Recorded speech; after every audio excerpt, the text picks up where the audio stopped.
Natholdet med jeres yndlingsvært Aisha. I dag har jeg besøg af Birgitte Lindgren, som er ekspert inden for området, for vi har i dag til dagens anledning valgt at tage en debat om velfærdsdagen. Vi har nemlig hørt rygter om, at det er velfærdsdagens fødselsdag. Lad os se klippet.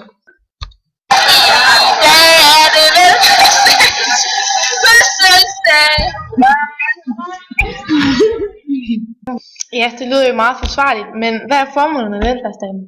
Jamen, formålet er, at alle borgerne de har visse grundlæggende sociale rettigheder, som skal sikres af staten.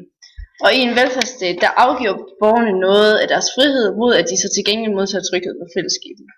Okay, Birgitte, men hvornår skete de første lovmæssige tiltag? Jamen, altså med grundloven i 1849, der kom loven om, at dem, der ikke kunne forsørge sig selv, de kunne modtage offentlige ydelser under visse betingelser. Og der er også nogen, der mistede deres stemmeret eller retten til at gifte sig eller flytte rundt i landet. Og dengang der var menneskesynet sådan, at når det var, at man var inde i social eller økonomisk elendighed, så var det selvforsynet.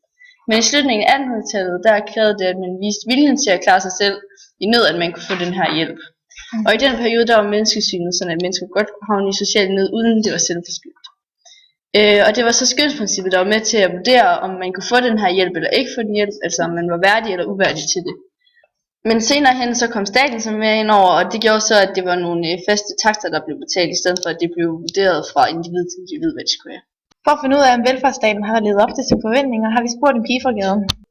Jeg synes, den har levet godt op til forventninger, eftersom vi har en stat, der skaber en tryghed her i